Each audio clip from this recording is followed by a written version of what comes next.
اگر کوئی کہہ رہی خاتون جاب کرنا چاہے تو شریعت میں اس کی ممانت ہے؟ شریعت میں تو ممانت نہیں ہے، جاب کر سکتی ہے خاتون۔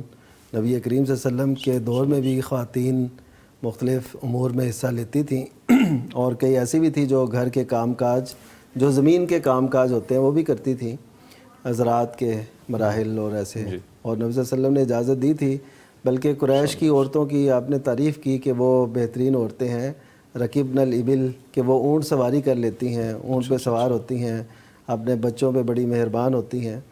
تو مطلب یہ ہے کہ نبی صلی اللہ علیہ وسلم ایسی کسی بھی سرگرمی میں جو عورت اپنی حدود قیود کے اندر رہ کے کرے تو شریعت اس کی اجازت دیتی ہے۔ اور یہ جو خواتین پڑھ رہی ہیں، ہماری بچیاں، بہنیں، بیٹیاں، یہ جو پڑھ رہی ہیں، ان کا بھی مقصد یہ ہوتا ہے نا کہ جاب ملے۔ تو اصل جو مسئلہ کیا ہے، ایک تو ہمیں جو اسلام جن پابندیوں میں ہمیں لاتا ہے نا، ان کا ضرور خیال رکھنا چاہیے۔ قرآن مجید میں ان دو خواتین کی بات جو اصحاب مدین، صاحب مدین کی بیٹیاں تھیں، کہا جاتا ہے وہ شعیب علیہ السلام تھے لیکن وہ ثابت نہیں۔ تو جو صاحب مدین تھے ان کی بیٹیاں تھیں، موسیٰ علیہ السلام کی شادی جن کے ہاں ہوئی ان میں سے ایک بیٹی کے ساتھ، تو وہ کیا تھی، وہ اپنے ریوڑ کو لے کے علیحدہ کھڑی تھی، باقی سارے لوگ پانی پلا رہے تھے تو وہ علیحدہ کھڑی تھیں۔ تو قرآن مجید نے ان کی مثال دی، اور ان میں کے چلن سے ہی اللہ تعالیٰ نے فرمایا کہ وہ شرم اور جو ہے نا حیا سے چل کے وہ آئی۔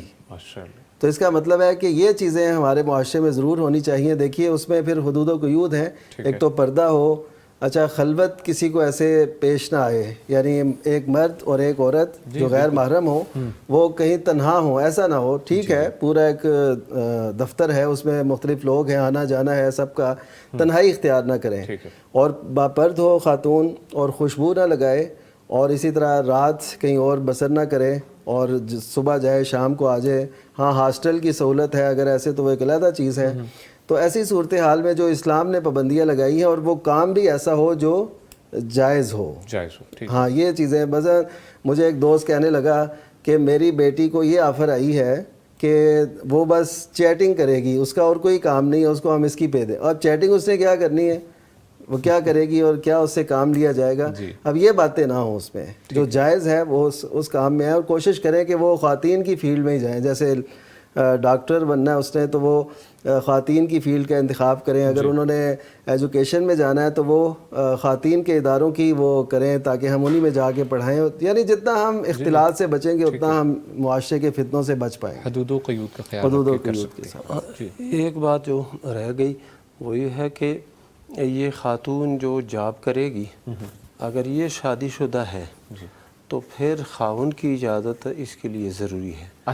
اگر خاوند یہ کہتا ہے کہ نہیں آپ نے جاب نہیں کرنا، آپ نے گھر کے اندر ہی رہنا ہے اور ذمہ داری میری ہے، میں کھانا پینا جو بھی ہے سلسلہ یہ میں پورا کروں گا، تو بس ٹھیک ہے، پھر اس کے لیے باہر جانا اور جاب کرنا یہ جائز نہیں ہوگا۔